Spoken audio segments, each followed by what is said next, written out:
Welcome to the Head Shepherd Podcast. I'm your host, Mark Ferguson, CEO at Next and Agri International, where we help livestock managers get the best out of their stock. Before we get started, a big thanks to our three fantastic sponsors. Allflex, part of MSD, perhaps better known as Cooper's Animal Health in Australia, offers one of New Zealand and Australia's largest livestock product portfolios with a comprehensive suite of animal health and management products. Heininger is a one-stop shop for wool harvesting and animal fibre removal. The Heininger team have a deep understanding of livestock agriculture, backed by Swiss engineering and a family business dedicated to manufacturing the best.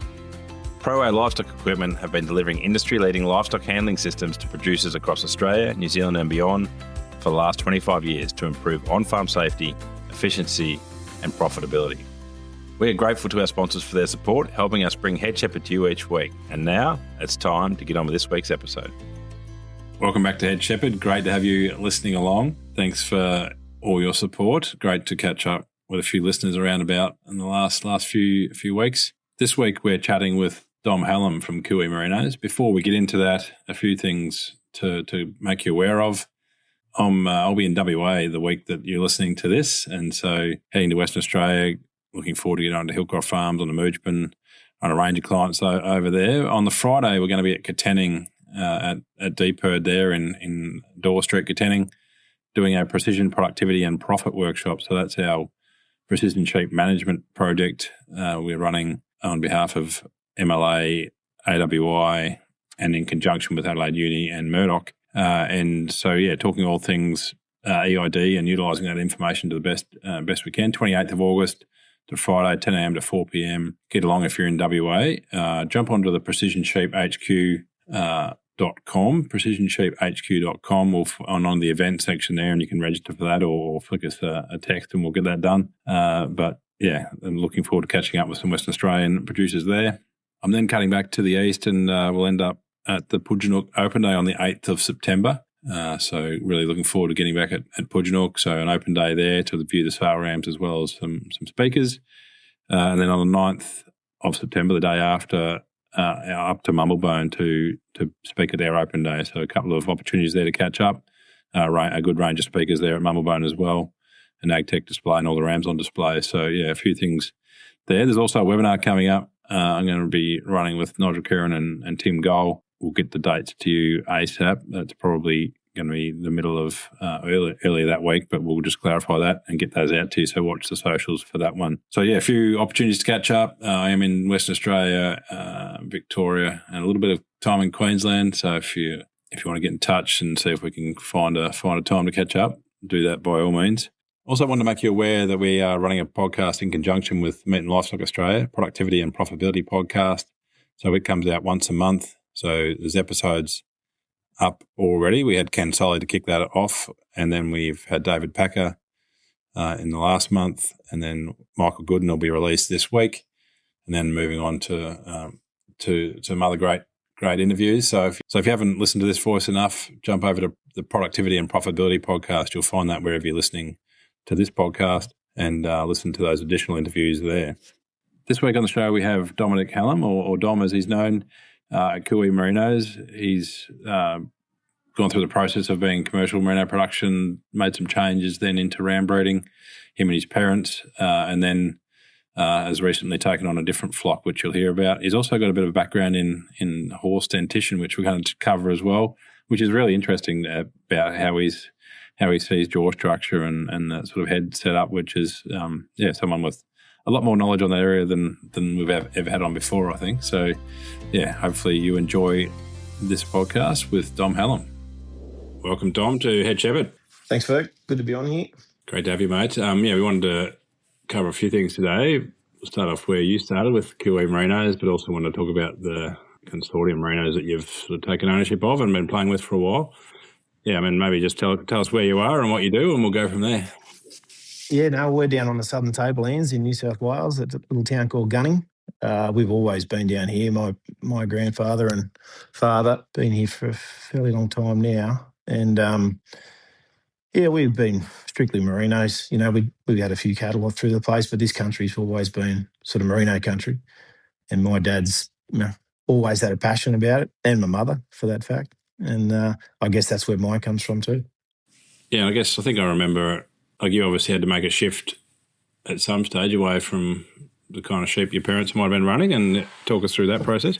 Well, actually, they're the ones that made the shift. So, Oh, right. you know, There this you is, go. yeah, they started the process back in 2000, so 26 years ago. But Dad, they were always looking for something different. You know, it is very traditional for one wool country, but Dad was, you know, always on the hunt, and he was willing to try anything. He bought a lot of sheep in from out west and gave them a go, and couldn't really find what was working for him until I think he was standing at a bar in Sydney one day, and a bloke saw him in his boots and went up and had a yarn to him, and they got talking about sheep, of course, and one thing led to another, and the bloke said to him, "Oh, you need to have a talk to this bloke called Jim Watts and maybe have a look at these sort of sheep." And that's where they started. So they got involved with them, bought a lot of sheep out of the New England initially, brought them down here. They got good results. They took it upon themselves. They trained them up how to do laparoscopic AI. I think they bought a donor ram from up there and then used him, did it all themselves. They trained themselves how to AI, and they started AIing about 1,000 ewes a year for a few years. And that really accelerated the process down here. And they loved it. Yeah, they got right into it. And I can remember helping them. I was a bit younger back then, but I can remember helping them through all that. I'm glad they made that move. It was good. Yeah, they've been really, really happy with the results. So cervical AI, I got over the rail top. No, cervical, Fresh, yeah. fresh, yeah, fresh AI. Yeah, yeah. Yeah, so they used fresh ram. Just used him. He was a very good sheep. Did a very good job for them. A lot of work, but they enjoyed it. Yeah, It's interesting that some, particularly those days, people would just hook in and do that kind of stuff, do thousands of them, and yeah, yeah. don't see a lot of that anymore. We still see, obviously, lap AI is more successful but more expensive, but just that spread a ram out and get heaps of progeny is probably something that we don't see a lot of. But. No, you don't see it. I mean, I think I think it was Peak Hill Industries machine that you used to put them in, lift them up, run them through. I think it's still poking around here somewhere on the place, but might have to resurrect it again. Get back into it, mate. Yeah, Yeah, that's a lot of work. Yeah. And I guess both in those days when big changes were being made, you kind of couldn't afford to go and buy 40 rams or something with the new style, so you'd have to sort of make the most of animals you could get your hands on. Yeah, that's right. And back then, that's just what they did, and they looked after that fella. Luckily he was a very good donor ram, so that worked well for him. Yeah. What sort of, I mean, you would have seen those changes. I mean, what, in terms of animal health, that sort of stuff, do you remember how the sheep changed over that period? Yeah, well, because we came from a more traditional background, the sheep were a lot different, but that AI program really accelerated that genetic change a lot quicker than probably if we had gone about it another way. So we saw the sheep plane up very quickly. And in what I say very quickly, back then, these days you can probably do it 3 times as quick. But those sheep changed very quickly. They just became a little bit more uncomplicated. The wools, Dad was really happy with the wools. We didn't lose any micron. In fact, I think they fined up a bit. But the wools just became this, bold, long stapling sort of wool that we weren't used to. And looking back, we probably should have bought the more extreme rams at that point back then. But you're coming from a background, you're like, geez, what is that thing? You sort of weren't reluctant to go that far. But knowing what we do now, you probably would. But yeah, it just stretched the sheep out a bit. Yeah, fertility went up straight away. That was a good sign. Yeah. Yeah, cool. Do you remember what the neighbours thought? Or? Still think. Still think, right? Yeah.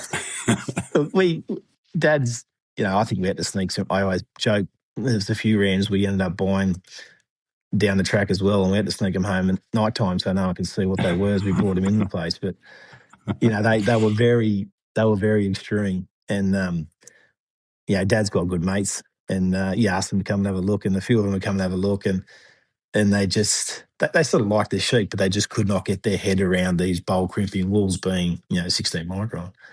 And they just couldn't do it. They just, I sort of know what you're doing, Greg, but I don't know. And to this day, I think in this district, there's probably only a couple of us really doing it.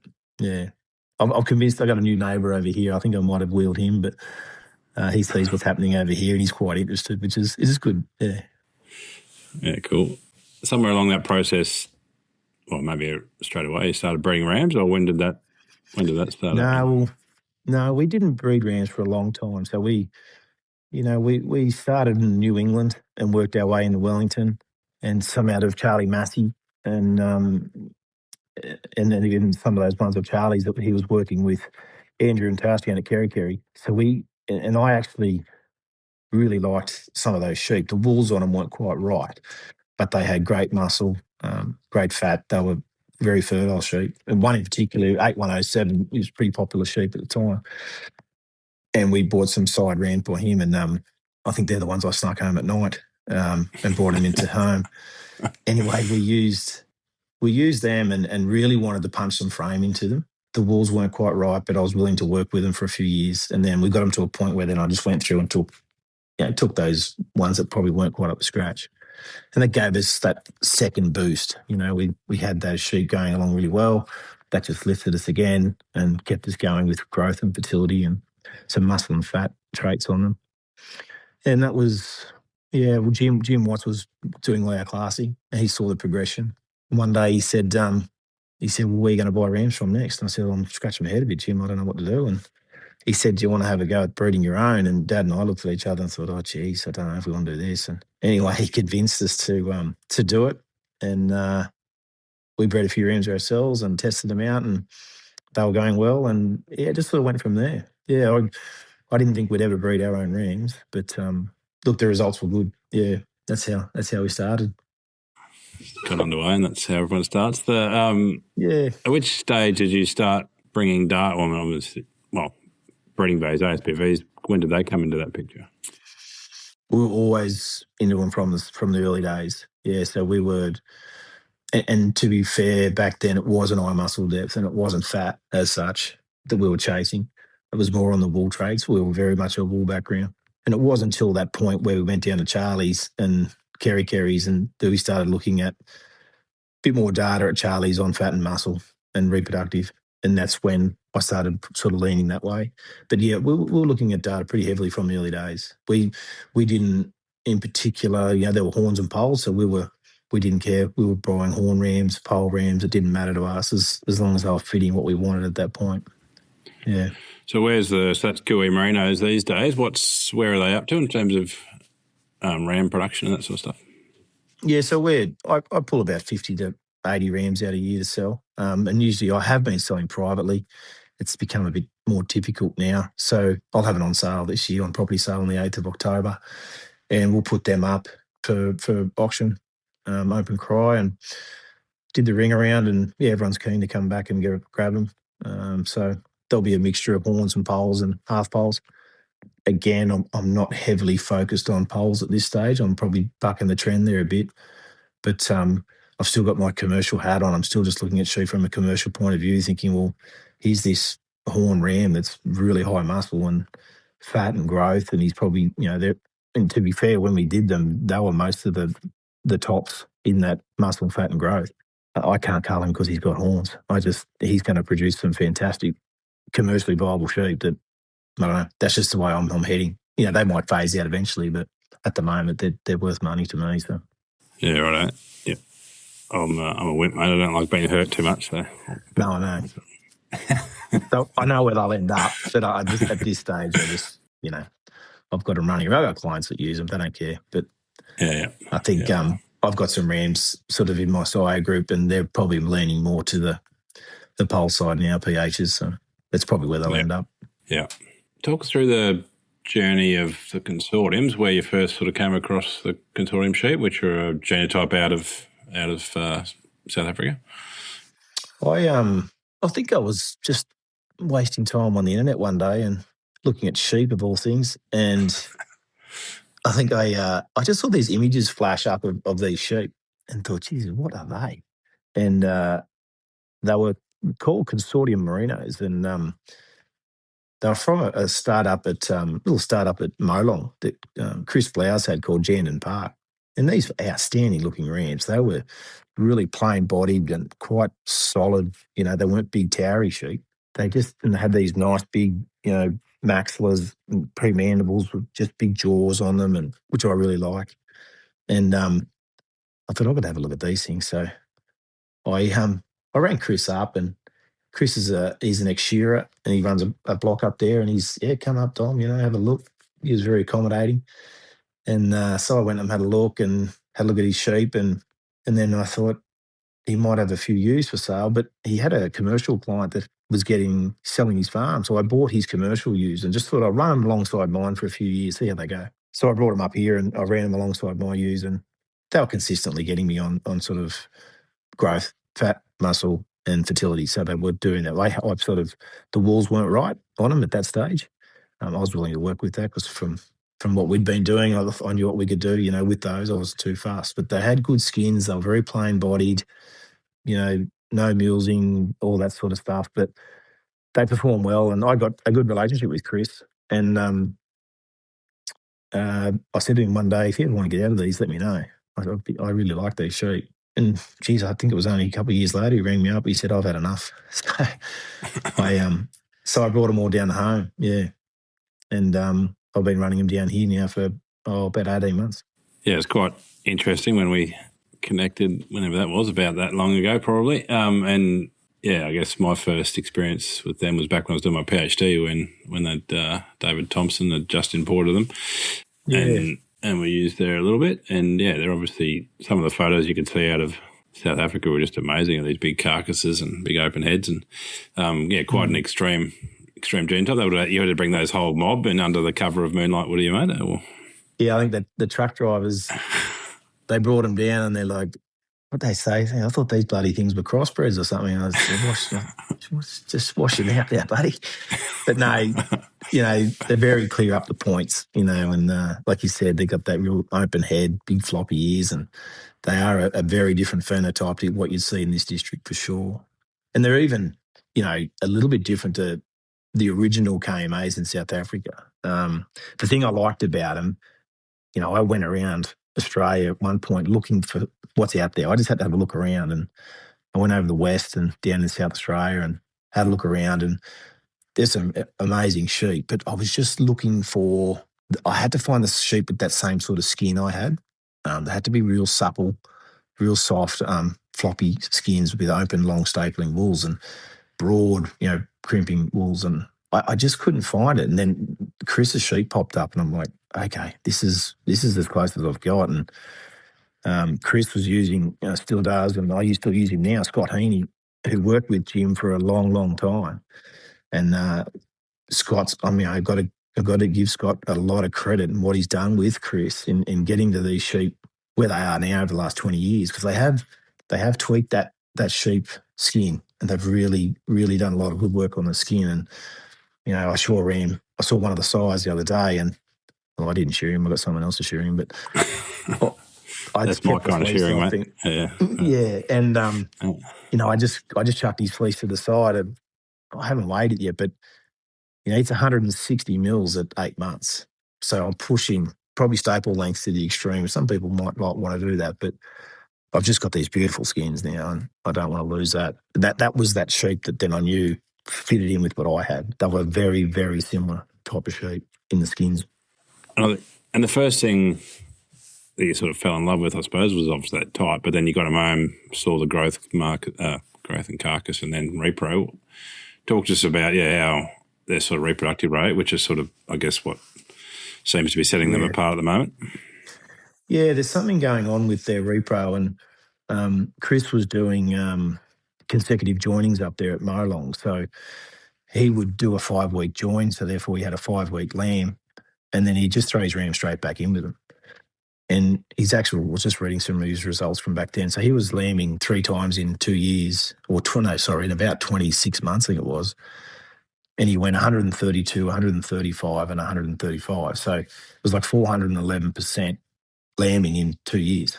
Extremely fertile. I've seen scanning results of his at 195%. I've actually seen it on the screen, the photo. I haven't reached that yet, but I did a consecutive join this year. So I threw the ram straight back in, and at weaning time, not just after lambing, but they scanned 155, 53 and lambed. I marked them the other day at 135. So, and they're good lambs. The ewes are really maintaining body score through that whole period, which I have never seen how they can just be producing milk, raising twins, and maintain this body score. It's just, I'm probably losing a little bit on wool because they are pushing so much out on the repro side. But at the moment, that's sort of driving my profit a bit at the moment, even though wool is good.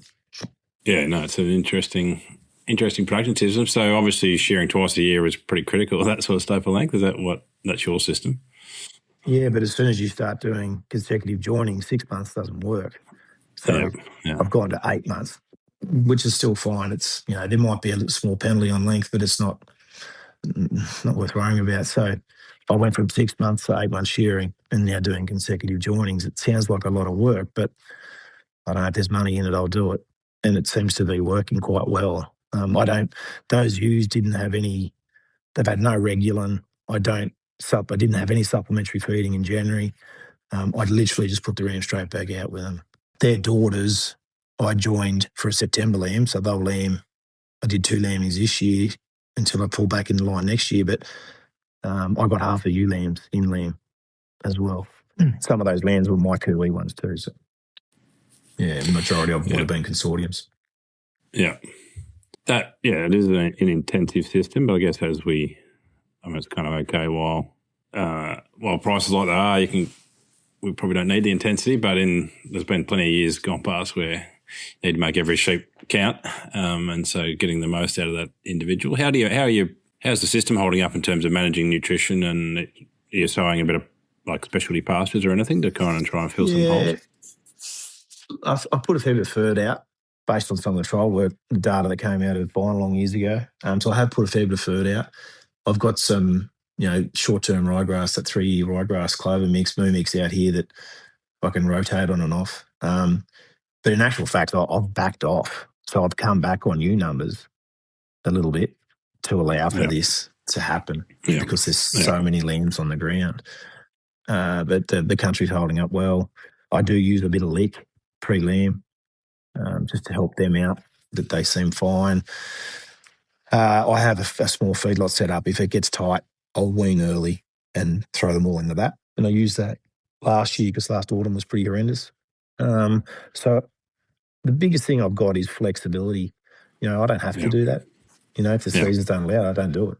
If the season allows it, let's go again. And I like to have that flexibility and even with a bit of, if you're looking for cash flow, it's just, it all helps. Yeah, and I sort of talk about it all the time, but I think that's what genetics of condition score allow, that flexibility. If the animals are all in condition score 2, 3, there's not much you can do about getting them pregnant again or whatever, even if the season does go good, or does go well. But that animal that kind of can withstand a bit of nutritional pressure, keeps the flexibility up. Well, that's interesting too on that condition scoring, because 2 years ago I sold ewes to a local guy here who manages about 50,000 ewes for a lot of different places.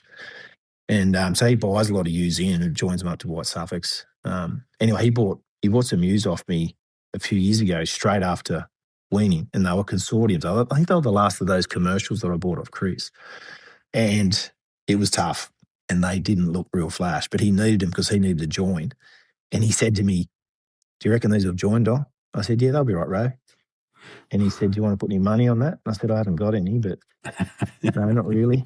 Anyway, they were, I'm not joking, they would have been 2+, pushing 3. They weren't real flash. And he just said, right. And he took them home. And it was a bit of that was that tough year. And he sent me a text after he scanned them, and the season was tough. And he said, "Thanks very much." They joined at 153%. And he was being sarcastic because he had no feed and he was worried about looking after them. But the fact that they weren't real good condition score wise and they just still joined up was quite, even I was a bit shocked about that. Interesting. So recent times, obviously they didn't have a lot of data on them, or getting swung over to full breeding values, getting genomics and using all the tools now to take them to the next step. Yeah, Chris and Scott have done an amazing job classing these sheep pure on look and feel. So all phenotypical type stuff. So they the last 20 years, the only data they've measured is fat and muscle. So, they'd measure that. You just use the raw data. to determine if they like that sheep and pretty much class them as they saw them. My challenge then was I had to get the data on them. I had started on mine and started pulling that together. Even that was a bit higgledy-piggledy. And once I knew that I had to do this with Konsortium, hence the phone call to you guys, to give me a hand to pull that together and start steering him in the direction that, people wanted to see data. Yeah, definitely. We're well down that track, DNA now. All the progeny this year's been DNA'd. Sorry, 2025 progeny, 2026 progeny has now too. There's a lot of linkage data we've got already with the SRS group, which will definitely assist. And I've sent some semen out of one of the Konsortium rams to the group to use for that purpose as well. Get some linkage back, see how he goes. It won't take long, I don't think. Yeah, and that'll tidy up the data in a fairly short period of time. Obviously, quite a unique genotype. So the probably reference population in SG is not very strong for consortiums, but won't take long to fill those holes up with getting a few genotypes in there, and then the power will turn up. Where do you see the two flocks? So obviously, you've had your base cooeys and you've got the new ones. Is they all becoming one? Is that the plan, or are they going to stay? Yeah, they'll just merge, Ferg. Like they are so similar, even more so in the wools now. Like the wools on them, just in the last 2 years, we've flicked the switch on them, we've cleaned them up, and they're fantastic. And they're not quite as fine as mine, which I'm not too concerned about. But they'll probably merge at some point. So I used Konsortium rams over my Cooee ewes this year. I just said I'm not wasting any more time. I just like the way these sheep are heading. Yeah, a couple of rams in particular are quite exciting. So I've used them. They'll drop on the ground in September. So we'll measure those, see how they come up, have a look at them, reevaluate what we do next year. I'll keep the Cooeys doing that. More than likely, the Konsortiums I'll keep to themselves. I won't be probably putting any of mine over them. I think that they're in a position where they can hold their own and keep pushing along and advancing probably quicker than if I did anything with mine. So eventually there'll be some, probably more on the ewe side, we'll be using those Cooee ewes or those Cooee cross ewes and, bringing them into the mix, which will help with that genetic variation. They've been closed flocks for quite a while. So that'll help a little bit with bringing some of that in, and probably quite exciting for the first couple of years. It usually is. So. Yeah, no, definitely. Are they? I guess we can't, so it's not even worth talking about. But obviously, they'd be interesting going back to South Africa and getting similar. But I guess getting that staple length and stuff has been part of a process. So going back again, it'd probably taking a fair step backwards to go back to the source material, I suppose. On the wool front. if we go to look for outside genetics to bring in, it'll be interesting where we would look. And I'll never stop looking. Dad never stopped. I'm not saying this is it. What's next? That's probably the exciting thing with breeding them is what is next. The skins in South Africa aren't quite the same. What Scott and Chris have done with these is quite exceptional. I don't think I can find that over there. But in saying that, there might be one that they're culling out that they don't want, because of that reason. So there could be an opportunity over there. I'd like to go back over there and have a look at some stage, but it's very hard. You can't bring them in. It's only semen embryos you can bring in, so it's a bit of a challenge there. Yeah, I don't even know if you can do that anymore either. Depends on the day in terms of what disease outbreaks there are. But I think it's a big thing to chase, but it's always interesting to keep your finger on the pulse and see what's going on. Yeah, I guess what keeps it interesting for me is having that quite different genotype and just seeing every day's a school day breeding sheep, and so it's great to have them. That are quite a unique group, and it wouldn't be that hard to, if they did get out and were running around the neighbours or anywhere, they wouldn't be that hard to pick them in your region. They're quite a different phenotype. Even just in one cross, they stand out. I got a neighbour, he's quite funny. He reckons he gets a free service last year because these fellas are pretty athletic and they seem to be able to hurdle a few fences, and my fences are pretty good. I think that's how it started. I think one got in with his, and next thing you know, he had a heap of these lambs on the ground. He rang me up. He said, "I got these bloody floppy-eared, long-legged things over here. They look like hares when they're born." And then he saw them grow, and he rang me up and he said, "You got any rams?" And next thing you know, he came over and picked up 4 rams. So he thinks I had a bit of a strategy there doing that. Yeah. It might have been a gate open, you reckon? Yeah. But just on that athleticism side, I've always been pretty big on structure, of course, and having with these sheep, they've got a lot of muscle. They've got to have some pretty good skeleton to hold it. And the boys have done a good job on getting their feet right. They got very good on their feet and legs. They got good structure in them. A lot of people don't know this about me, but I had a bit of background in the horse industry, and I studied a bit of dentistry in the US for a while, and travelled around the US, saw a lot of horses, and did a lot of pretty major dental work on horses and very expensive horses. But what that taught me was a lot about the importance of skull structure, even. And these sheep are quite, pronounced in the maxilla, in that front of their nose. Like it's plain, it's not wrinkled, but it's got this shape about it. And within the horse industry, there's two advantages of that. That's airflow, so it's their ability to be fit and survive, and it's also allowing enough space for molars. So having dentition that can fit in a head, it's not congested, and you get this even plane of molars instead of quite a curved set of molars. Or if they're congested, you'll get molars that get stuck. Or a lot of people might see cysts on their faces and wonder, that's a bit strange. It's usually a molar.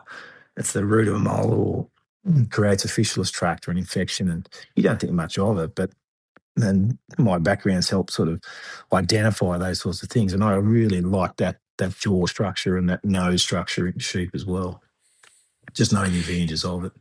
It'd be rude not to go down that rabbit hole for a minute. How did you end up doing horse dentition? I was working at Brunette Downs in the Territory, and a mate and I were sitting down the horse yards one day and watching a farrier. I don't know if he's a farrier or anyway. He had a farrier's rasp, and he stuck it in this horse's mouth. I'm like, what the hell is this bloke doing? It was a bit brutal, and we thought, what are you doing, mate? He said, I'm just knocking the edges off these teeth of these horses, and I was like, geez, there's got to be a bit more to it than just doing that. So we ended up finding a school in the US, and the two of us were about ready for a holiday. So we thought, a couple of ringers. We had no money. We had enough to get over there. So we flew over there and had enough to start the first school. And it was in Idaho, a little town called Glens Ferry on the Snake River. And we went over there and studied, and there was an Aussie bloke there. And thankfully, at the end of the course, the first course, him and his wife said to us, how would you two like to jump in with us? We're going down to Florida, and we're going to work our way up the East Coast doing horses with an American guy. We'll pay you, I think it was $10 a head or $20 a head to hold heads, and we'll pay you food and board. And we said, yep, because we were broke. We said, that's perfect. Yep. So we all jumped in the big gooseneck and pick up, and away we went. And we travelled on the road over there for a long time, and we broke a few horses on the way for extra cash while we're at these big barns. You pull up to 40 or 50 horses, and they had a couple of horses they wanted help with, so Gabe and I break a few, and it was good fun. And then we worked our way back up. I earned enough money to go back and do the second course, and then ended up becoming an advanced dentist. And I did some training and teaching and did some work out here in Australia, and I really liked it. I wasn't going to go shearing. I was going to come home, or I wasn't going to go shearing because my back didn't like it. And as much as I love sheep, I just couldn't put up with it. So for a bit of extra money, I used to nick around doing horses. And I really, really loved it. It just got a little bit political in the end with the veterinary community, unfortunately, and fair enough maybe. But I just said, that's been fun. I've had enough. So I just stopped doing it. But yeah, it was really just something different. And I really enjoyed it. And you always learn a lot when you go that deep into any subject. And I guess that learning around jaws and stuff is intriguing to me. That sort of having. I just learnt. Yeah, I actually learned a lot. One of the biggest things I learned over there and brought home was about feeding rams or feeding horses. And I had a guy ring me up once, and he said, I've got these rams that are just bloody got this overbite. And I said, oh yeah, is what your sire group okay? He goes, yeah, I don't know where it's coming from. He couldn't figure it out. Anyway, I said, how are you feeding? You got them in a shed, have you? And he goes, yeah, I have. And he goes, how did you know that? And I said, are you feeding them up sort of pretty high off a rail? And he goes, yes. And I said, well, because you see this in the horse industry a lot, and I said to him, just open, have a look inside if you can see in their mouth and just have a look at their teeth. And he couldn't see anything different. But what happens is animals are obviously meant to eat off the ground. When they eat up high, the mandible moves rearward. So the jaw actually moves back and the molars don't align. So when they masticate their food, the molars aren't wearing evenly. And what happens is the very back bottom molar's not in occlusion and the very front top molar's not in occlusion, and they'll hypergrow. So they'll grow like a hook on the front top molars and a ramp on the back. And what it does is it just locks the jaw back. So you end up getting this animal that looks like it's got an undershot jaw. In actual fact, it's dentition.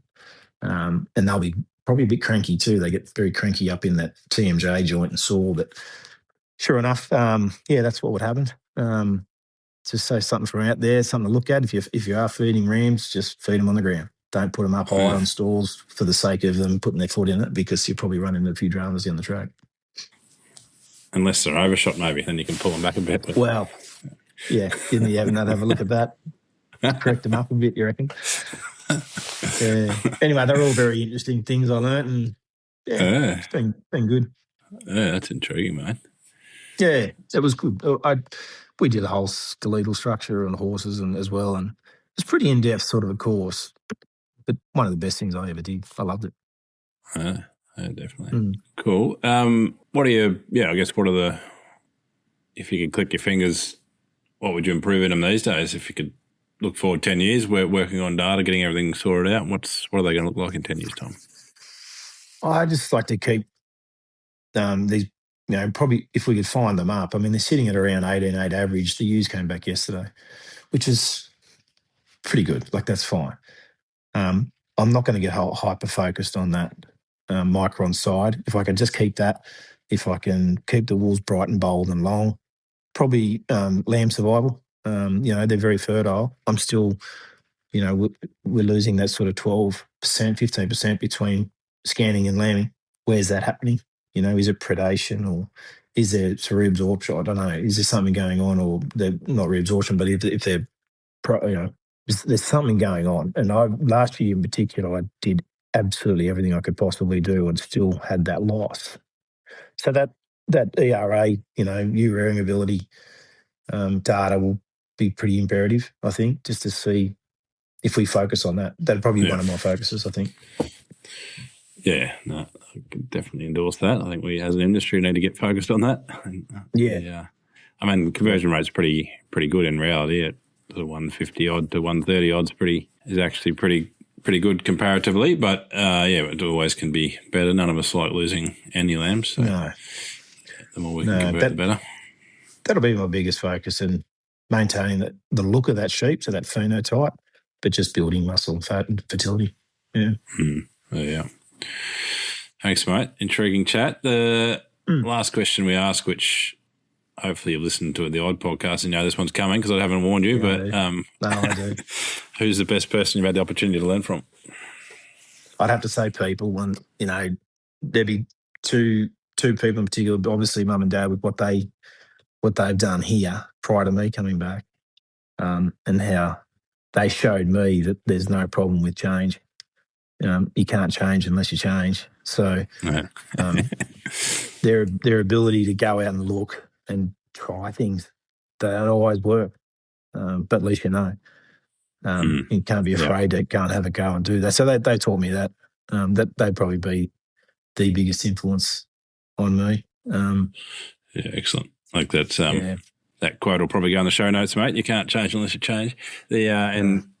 Interestingly, I've actually the newsletter that will come out a day before this podcast, I've just written about sort of change and how exciting I think the industry is at the moment with all the technology becoming available, and like we're actually in the box seat really in terms of time to change with all the things that are happening. Oh yeah, like just when you think you sort of the industry is where it is, that something else happens. And for me, bringing you guys on board, I'm so excited about using that data efficiently to see that development in what we do. Because as much as we have been sort of sporadic in using data, we've still been very phenotypical type classes, and I'm really excited to get, Next Gen on board, and Amber's been already down here a lot helping us, and just seeing, where that takes us, I guess. Yeah, that's probably my next exciting thing, yeah. Yeah, cool, mate. Really looking forward to that, and looking forward to catching up soon. But thanks for your time today. We'll see you soon. All right, mate. Thank you. Cheers, mate. Thanks for listening, and thanks again to our 3 fantastic sponsors. Heinegger, who are proud world leaders in the manufacturing and supply of professional sheep shearing and clipping equipment. Allflex Livestock Intelligence, part of MSD Animal Health, offer an extensive livestock product portfolio focused on animal health management, all backed up by exceptional service. ProWay Livestock Equipment offer turnkey solutions from design through to professional installation and specialise in facilities that are tailored to your specific operation for all livestock species. We thank these 3 great companies for their ongoing support of the Head Shepherd podcast.